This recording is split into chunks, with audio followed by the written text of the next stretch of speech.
Hello बच्चों, hello, how are you. आशा करता हूँ कि आप सब एकदम बढ़िया होंगे और अपनी प्रिपरेशन अच्छे से कर रहे होंगे।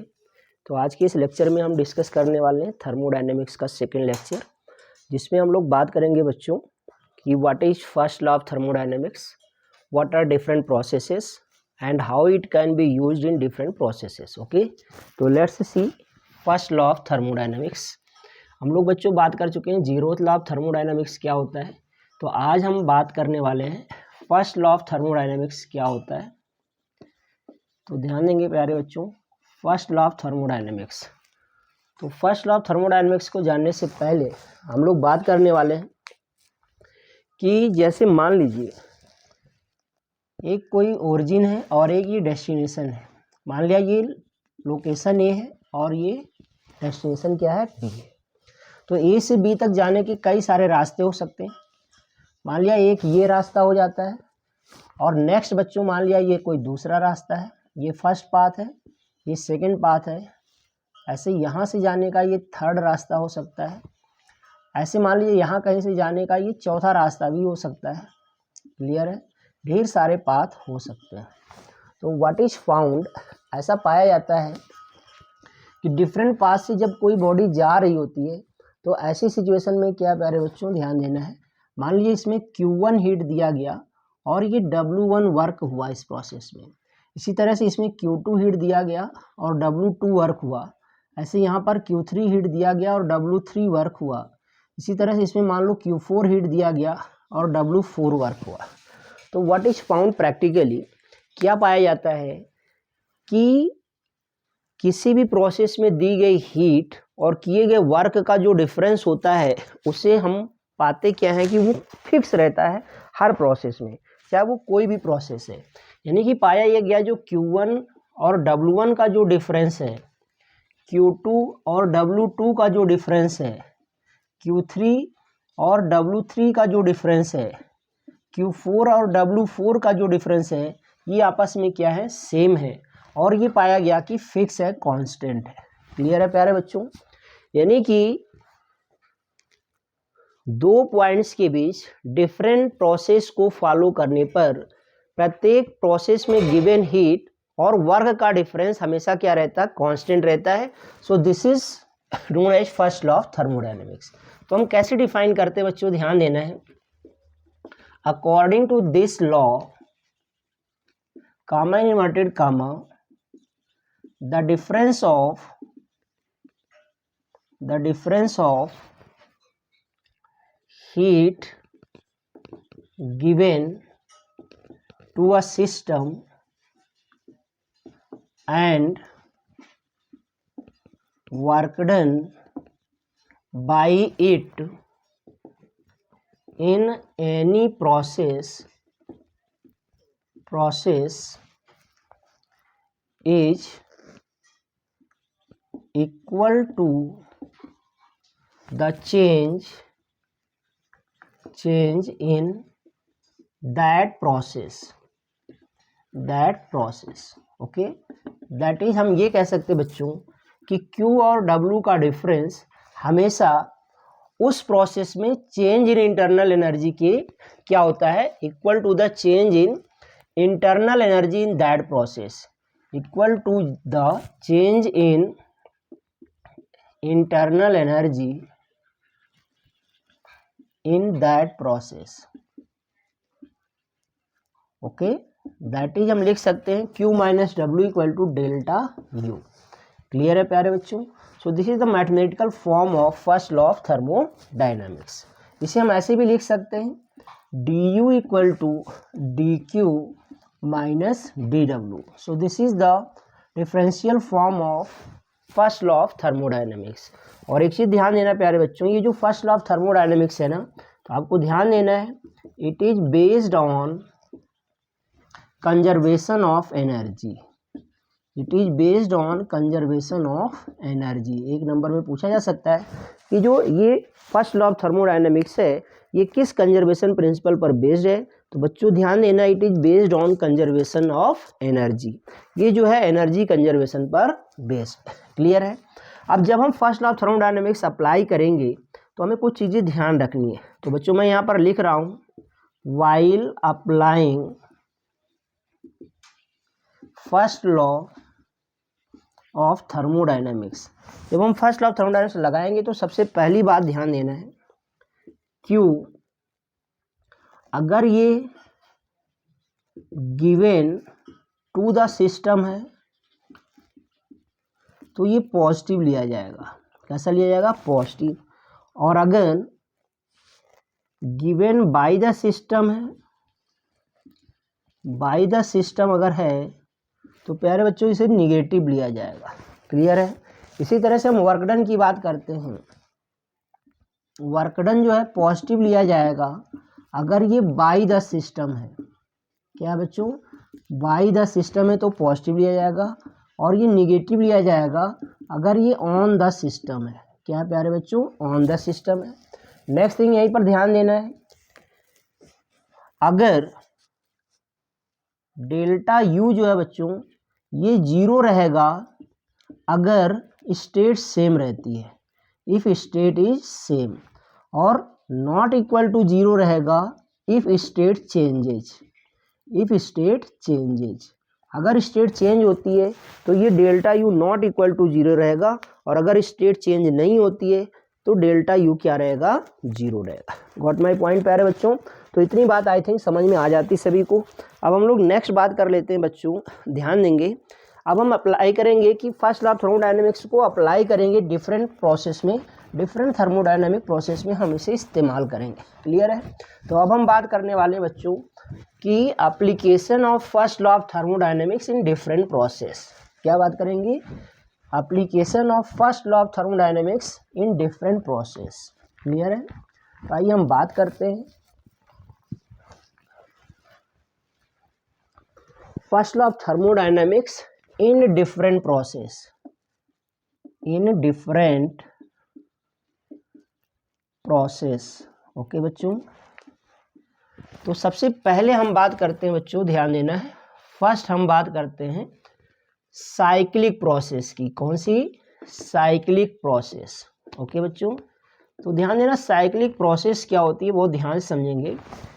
ऐसी प्रोसेस जिसमें थर्मोडायनामिक सिस्टम डिफरेंट स्टेट से होकर के फाइनली अपने उसी स्टेट में आ जाता जहां से चलना आरंभ किया था, तो इस तरह की प्रोसेस क्या कहलाती है? साइक्लिक प्रोसेस कहलाती है। कहने का सेंस ये है, मान लिया बच्चों कोई प्रोसेस हुई, ए से गई बी पर, बी से आई सी पर, और सी से फिर आ गई मान लो ए पर।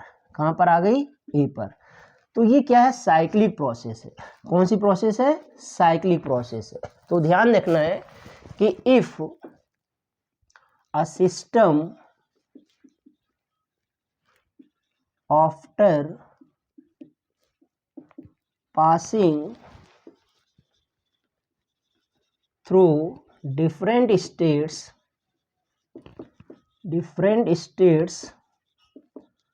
finally comes to its initial state, then this is called cyclic process. तो इसे हम लोग क्या कहते हैं प्यारे बच्चों? साइक्लिक प्रोसेस कहते हैं। और ध्यान देना है, इन दिस प्रोसेस, इस प्रोसेस में क्या होगा बच्चों? U कांस्टेंट रहेगा। कांस्टेंट क्यों रहेगा? क्योंकि इंटरनल एनर्जी U जो है ना वो स्टेट डिपेंडेंट है। अगर स्टेट सेम है तो U भी सेम है। ठीक है, तो फाइनली उसी स्टेट पर आ गया, मतलब स्टेट क्या हो गई? सेम, तो U क्या हो गया? सेम हो गया, कांस्टेंट हो गया, और ऐसे में चेंज इन इंटरनल एनर्जी क्या हो जाएगी? 0। Hence by first law of thermodynamics, hence by first law of thermodynamics क्या होता है बच्चों? Delta U equal to Q minus W. तो यहाँ पर हम रख देते हैं डेल्टा यू को 0 रख दो, तो 0 इक्वल टू क्या आ गया? क्यू माइनस डब्लू आ गया। इसका सीधा सा मतलब हुआ क्यू इक्वल टू क्या आ गया प्यारे बच्चों? डब्लू आ गया। So this is the application of first law of thermodynamics in cyclic process. इसका मतलब ये हो गया कि जो क्यू है given to a system is used in the work, ये वर्क में कन्वर्ट हो जाता है। क्लियर है प्यारे बच्चों? तो this is all about first law of thermodynamics in cyclic process. Now let's see, अब हम बात करते हैं दूसरा है बच्चों, इसे हम बात करते हैं आइसोलेटेड सिस्टम। क्या प्यारे बच्चों? Isolated system. ध्यान देंगे आइसोलेटेड सिस्टम क्या होता है। आइसोलेटेड सिस्टम एक ऐसा सिस्टम होता है जिसमें हम कह सकते हैं कि सिस्टम ना तो सराउंडिंग को हीट देता है, ना तो हीट लेता है, और ना ही तो कोई वर्क करता है। ठीक है, मतलब हम शॉर्ट में लिखेंगे कि in this case Q equal to W equal to 0 रहता है। मतलब ना तो हीट एक्सचेंज होती है, ना तो कोई वर्क करता है सिस्टम। ठीक है, तो then by first law of thermodynamics,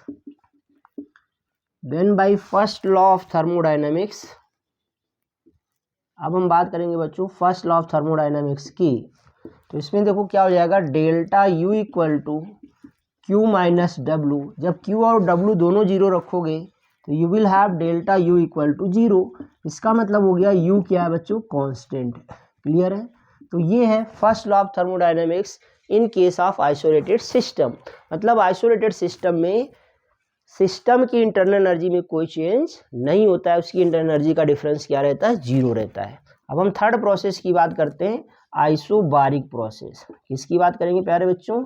isobaric process. ध्यान देना, आइसोबारिक प्रोसेस एक ऐसा प्रोसेस होता है जिसमें प्रेशर क्या रहता है? कांस्टेंट रहता है। इन this process pressure remains constant. और जब प्रेशर कांस्टेंट रहेगा बच्चों तो ऐसे में वर्क होगा कुछ ना कुछ। W इक्वल टू हो जाता है PdV। क्लियर है? और Q इक्वल टू रहेगा MC डेल्टा T। ऐसे में by first law of thermodynamics क्या हो जाएगा? Delta U equal to Q minus W. तो यहाँ से हम लोग को मिलेगा delta U equal to Q की जगह पर अपन रख लेते हैं MC डेल्टा T माइनस का PdV। क्लियर है प्यारे बच्चों? तो यहाँ के हिसाब से हमें रिजल्ट को एनालिसिस करने को मिलेगा। अगर डेल्टा U की वैल्यू यहाँ पर पॉजिटिव आती मतलब उसकी इंटरनल एनर्जी बढ़ गई, अगर निगेटिव आती मतलब इंटरनल एनर्जी घट गई, और अगर 0 आता है इसका मतलब इंटरनल एनर्जी क्या रहती है? कांस्टेंट रहती है। क्लियर है प्यारे बच्चों? एक और बात यहाँ पर ध्यान देना है, अगर इंटरनल एनर्जी का चेंज पॉजिटिव आता है इसका मतलब ये हुआ कि इंटरनल एनर्जी बढ़ रही है, इसका मतलब हुआ टेम्परेचर बढ़ रहा है, मतलब सिस्टम हीटअप हो रहा है। और अगर डेल्टा U जो है बच्चों वो निगेटिव आ जाता है, इसका मतलब है U घट रहा है, इसका मतलब टेम्परेचर घट रहा है, इसका मतलब सिस्टम जो है कूल डाउन हो रहा है, ठंडा हो रहा है। Got my point? तो इतनी बातें आप लोगों को समझ में आ जानी चाहिए कि फर्स्ट लॉ ऑफ थर्मोडायनेमिक्स का एप्लीकेशन क्या है आइसोबारिक प्रोसेस के अंतर्गत। क्लियर है प्यारे बच्चों? तो आई थिंक इतनी बात आप सभी को अच्छे से समझ में आई होगी। अब हम बात करने वाले नेक्स्ट प्रोसेस, यानी कि प्रोसेस नंबर 4 की बात करेंगे। तो आइए देखते हैं फोर्थ प्रोसेस में हम कैसे अप्लाई करते हैं। तो इसको रब करते हैं। अब हम बात करेंगे फोर्थ प्रोसेस की, जिसे हम कहेंगे आइसोकोरिक प्रोसेस। क्या पढ़ने वाले बच्चों? अब आइसोकोरिक प्रोसेस में फर्स्ट लॉ ऑफ थर्मोडायनेमिक्स कैसे अप्लाई किया जाता है और उससे क्या कंक्लूजन मिलता है, इसकी बात हम करने वाले हैं फोर्थ प्रोसेस में, that is isochoric process. Okay, तो let's see isochoric process.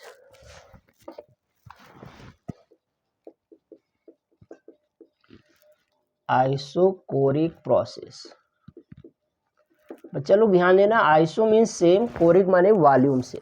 Means हम कह सकते हैं कि in this process V equal to constant. और याद रहे बच्चों, जब V कॉन्स्टेंट होगा तो dV क्या हो जाएगा? 0 हो जाएगा। और dV हो जाने का मतलब dW इक्वल टू PdV से dW भी क्या हो जाएगा? 0 हो जाएगा। हम लिखते हैं hence by first law of thermodynamics. First law of thermodynamics क्या कहता है? Delta U equal to Q minus W. तो ध्यान देंगे, you will have delta U equal to Q, तो Q रहेगा, माइनस W क्या हो जाएगा बच्चों? 0 हो जाएगा। It means that delta U equal to क्या आ गया? Q आ जाता है। क्लियर है बात?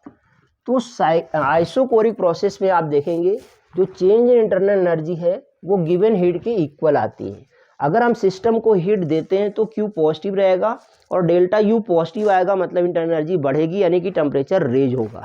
क्लियर है? और अगर सिस्टम से हीट लेते हैं तो क्यू निगेटिव होगा, डेल्टा यू कैसा आएगा, निगेटिव आएगा, मतलब टेम्परेचर लोवर्ड होगा। क्लियर है? So this is all about first law of thermodynamics in isochoric process. Next हम बात करते हैं अब आइसोथर्मल प्रोसेस की। तो बच्चों let's see isothermal process. Isothermal process क्या है बच्चों, ध्यान देंगे। इन दिस प्रोसेस, नाम से ही पता है आइसोथर्मल मतलब टेम्परेचर क्या रहता है, कांस्टेंट रहता है। टेम्परेचर कांस्टेंट रहने का मतलब इंटरनल एनर्जी भी कांस्टेंट रहेगी, मतलब चेंज इन इंटरनल एनर्जी क्या रहेगा, जीरो रहेगा। Then by first law of thermodynamics, by first law of thermodynamics क्या लगाएंगे, delta U equal to Q minus W. Delta U को जीरो कर दो, equal to Q minus W. It means that Q equal to W आ जाता है, मतलब जो भी हीट दी जाएगी सिस्टम में वो वर्क डन में कंज्यूम हो जाती है। So this is all about isothermal process. Now let's talk about adiabatic process. अब हम बात करेंगे बच्चों एडियाबैटिक प्रोसेस की। तो ध्यान देंगे एडियाबैटिक प्रोसेस या इसी का नाम होता है सडन प्रोसेस। क्या कह सकते हैं, सडन प्रोसेस। मतलब ये प्रोसेस इतनी तेजी से अगर करती है, एकाएक होती है कि आपको पता ही नहीं चलता कि सिस्टम ने कैसे अकर किया। ठीक है, मतलब इस प्रोसेस में ना तो हीट सिस्टम को दे पाता है ना तो सराउंडिंग को जा पाता है। मतलब इस प्रोसेस में जो Q है बच्चों वो क्या रहता है, जीरो रहता है। Then by first law of thermodynamics, then by first law of thermodynamics क्या मिलेगा, delta U equal to Q minus W. तो क्यू जीरो कर दो यहाँ पर, तो what you will have, delta U equal to minus W. Clear है? मतलब ये पता चला if the work done is by the system, अगर work done by the system है तो डब्लू कैसा लिया जाएगा, पॉजिटिव, और ये प्लस माइनस माइनस मिलेगा, मतलब डेल्टा यू इक्वल टू क्या रहेगा, माइनस डब्लू। माइनस साइन ये बता रहा है कि डेल्टा यू क्या होगा, इसका मतलब ये हुआ कि यू घटेगा, टेम्परेचर भी घटेगा। और अगर if the work done is on the system तो डब्लू कैसा लिया जाएगा, निगेटिव साइन के साथ। ऐसे में माइनस और माइनस क्या हो जाएगा, प्लस। तो ऐसे में ये होगा बच्चों की इंटरनल एनर्जी बढ़ेगी, मतलब टेम्परेचर क्या होगा, बढ़ेगा। इसका बेस्ट एग्जांपल होता है जैसे चलते चलते व्हीकल का अचानक से टायर का ब्रस्ट कर जाना। तो जब अचानक से टायर फटता है, ठीक है, तो ऐसी कंडीशन में धड़ाम की आवाज़ होती है, और क्या होता है वहाँ के आसपास की हवा क्या हो जाती है, ठंडी हो जाती है। उसका कारण यही है क्योंकि सिस्टम के द्वारा वर्क हुआ तो वर्क डन पॉजिटिव लिया गया, पॉजिटिव निगेटिव निगेटिव हो गया, डेल्टा यू माइनस डब्लू आता है, यानी कि इंटरनल एनर्जी घट जाती है। ओके बच्चों, तो आज के लेक्चर में इतना ही पढ़ते हैं, अगला हम नेक्स्ट लेक्चर में कंक्लूड करेंगे। ओके बच्चों, तो अगर आपको ये लेक्चर पसंद आया हो तो लाइक शेयर और कमेंट जरूर करें, और हाँ अपने दोस्तों को बताएं कि इस चैनल को सब्सक्राइब जरूर करें। Thank you for watching.